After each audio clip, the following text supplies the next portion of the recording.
Madame, Monsieur, bonjour. Pour la deuxième année consécutive, nous avons dû annuler la traditionnelle cérémonie des vœux. C'est pourquoi j'ai décidé de vous présenter mes vœux à travers une courte vidéo réalisée par les services. Les fêtes de fin d'année se sont cette année encore déroulées dans un climat d'inquiétude pour beaucoup d'entre vous. Mais il nous faut garder espoir.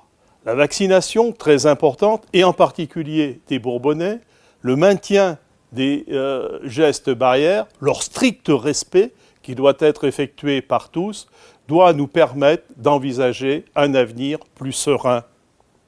Sur Avermes, la vaccination est possible au sein de la maison médicale, dans les 2 pharmacies, chez les infirmières libérales, pour tous ceux qui sont isolés, qui ont des difficultés de déplacement, vous devez appeler le CCAS pour vous aider à vous rendre sur ces lieux de vaccination.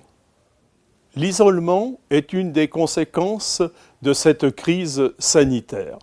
Nous devons tous ensemble agir pour lutter contre ce fléau. En ce moment, permettez-moi d'avoir des pensées chaleureuses pour tous ceux qui sont dans la peine, suite au décès d'un proche, dans la douleur, suite à la maladie ou dans l'isolement. La solidarité de chacun doit s'exprimer vis-à-vis d'eux. L'an dernier, je vous annonçais l'ouverture de la résidence autonomie, dite la résidence du parc. La vie y est calme, douce, paisible, mais aussi animée grâce à l'accueil de nos agents qui sont présents 24 heures sur 24 et à la proximité de tous les services en centre-ville. Quelques places sont encore disponibles, n'hésitez pas à nous appeler.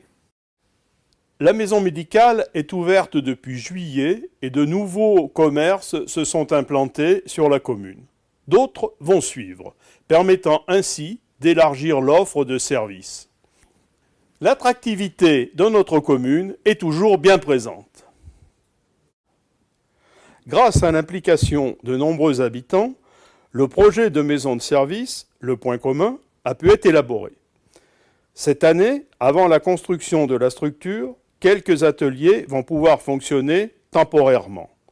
D'autres doivent être conçus. Toutes vos idées sont les bienvenues.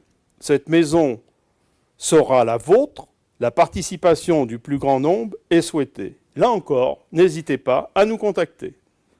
Le climat anxiogène dans lequel nous vivons depuis la crise sanitaire conduit certains de nos concitoyens, je dis bien certains, à des comportements inadaptés, tant dans l'utilisation du domaine public que dans les rapports avec autrui.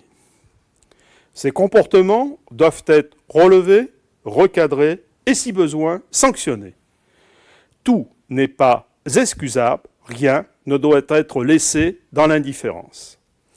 Il convient que chacun d'entre nous puisse rappeler les règles et les valeurs qui nous unissent et qui font société. De notre côté, nous y veillerons. Comme le montrent très clairement les statistiques, la délinquance n'est pas en hausse à Avermes. Cependant, la vigilance et la prévention s'imposent. C'est pour cela que nous avons organisé divers ateliers d'information et de prévention liés à la sécurité. D'autres auront lieu en 2022. Une convention est en cours de signature entre la police municipale, le procureur de la République et la police nationale afin de mieux coordonner les actions de terrain. Un des autres enjeux forts que je souhaite partager avec vous concerne la sauvegarde de notre planète à travers la lutte contre le réchauffement climatique et la biodiversité en utilisant l'aphorisme bien connu « Nous n'héritons pas de la terre de nos ancêtres, mais nous l'empruntons à nos enfants ». Votre municipalité est fortement engagée dans la rénovation thermique de nos bâtiments. L'école Jean Moulin est en travaux et cela continuera en 2022 pour obtenir un objectif de près de 70% de réduction d'énergie tout en améliorant le confort des enfants. Les plantations d'arbres, la création d'îlots de fraîcheur, les actions en faveur de la biodiversité, en diversifiant les milieux, et l'intensification du recyclage de nos déchets seront poursuivies. De même, la réparation des petits matériels et outils sera privilégiée au remplacement systématique. Chacun d'entre nous, dans sa vie quotidienne, peut agir pour notre planète et notre avenir.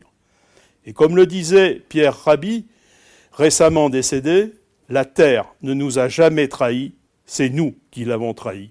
L'avenir sera ce que les humains en feront et rien d'autre. Il est maintenant temps, au nom de la municipalité, élus et agents, de vous présenter nos meilleurs vœux pour l'année 2022. Que cette nouvelle année vous apporte l'espoir d'une vie plus sereine, plus juste et plus fraternelle. La solidarité est l'espoir du vivre ensemble dans une société plus juste, plus fraternelle et plus démocratique. Bonne année à vous tous.